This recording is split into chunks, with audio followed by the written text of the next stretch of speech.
मैं आपको मौर्योत्तर काल, पोस्ट मौर्यन पीरियड, लगभग 200 ईसा पूर्व से 300 ईसी की गुफा वास्तुकला और स्तूप वास्तुकला का विश्लेषण विस्तार से बताता हूँ।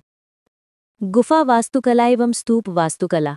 गुफा वास्तुकला यानी केव आर्किटेक्चर। मौर्य काल के बाद गुफा निर्माण की परंपरा जारी रही और इसमें अधिक परिष्कृत शैलियां विकसित हुईं। मुख्य विशेषताएं: चट्टानों को काटकर बनाए गए गुफा मंदिर यानी रॉक कट केव्स, बौद्ध भिक्षुओं के विहार यानी आवासीय गुफाएं और चैत्यगृह यानी पूजा संस्थान। गुफाओं में नक्काशी, चित्रांकन और स्तंभों का उपयोग। गुफाओं के मुख भाग पर तोरण यानी आर्च लाइक गेटवेज और खिड़की यानी चैत्य खिड़की की योजना। लकड़ी के ढांचे की नकल पत्थर पर उकेरी गई। मुख्य उदाहरण: भजा की गुफाएं, यहाँ चैत्यगृह और विहार मिलते हैं। कार्ले की गुफा, विशाल चैत्यगृह और सुंदर नक्काशी।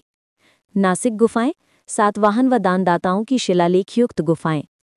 अजंता की प्रारंभिक गुफाएं, चित्रकला के प्रारंभिक उदाहरण। निष्कर्ष: मौर्योत्तर काल की गुफाएं धार्मिक केंद्र और भिक्षुओं के रहने के स्थान बने। इनसे आगे चलकर अजंता एलोरा की महान परंपरा विकसित हुई। स्तूप वास्तुकला। मुख्य विशेषताएं: मौर्य काल में प्रारंभ सांची, बोधगया के बाद मौर्योत्तर काल में स्तूपों का विस्तार और अलंकरण हुआ। गुंबद बड़ा और भव्य बना। चारों ओर तोरण व वेदिका जोड़े गए। शिल्पकला का विकास, जातक कथाओं, बुद्ध के जीवन दृश्य और प्रतीकों की मूर्तिकला। स्थानीय पत्थरों, बलुआ पत्थर, श्वेत पत्थर का प्रयोग। मुख्य उदाहरण: सांची स्तूप, स्तूप नंबर 1, मध्य प्रदेश, चारों तोरण द्वार और रेलिंग में उत्कृष्ट मूर्तिकला। भरहुत स्तूप, मध्य प्रदेश, जातक कथाओं का अंकन। अमरावती स्तूप, आंध्र प्रदेश, संगमरमर जैसी श्वेत पाषाण पर सुंदर नक्काशी। नागार्जुन कोंडा और घाटेश्वर लुके स्तूप, सातवाहन और इक्ष्वाकुकालीन उदाहरण।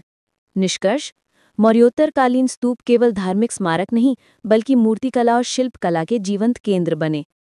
तुलनात्मक विश्लेषण। पहलू: गुफा वास्तुकला, स्तूप वास्तुकला। उद्देश्य: भिक्षुओं का निवास, पूजा। बुद्ध के अवशेष या धर्म का स्मारक। शैली: चट्टानों को काटकर बनाई गई। गुंबदाकार तोरण व वेदिका से घिरी। कला: स्तंभ, चैत्य खिड़की, सरल सज्जा। जातक कथाएं, मूर्तिकला, अलंकरण। प्रमुख केंद्र: भजा कार्ले नासिक, सांची भरहुत अमरावती। प्रभाव: बाद में अजंता एलोरा का विकास, बौद्ध कला का भारत से बाहर प्रसार। निष्कर्ष: मौर्योत्तर काल में गुफा वास्तुकला और स्तूप वास्तुकला ने भारतीय कला और स्थापत्य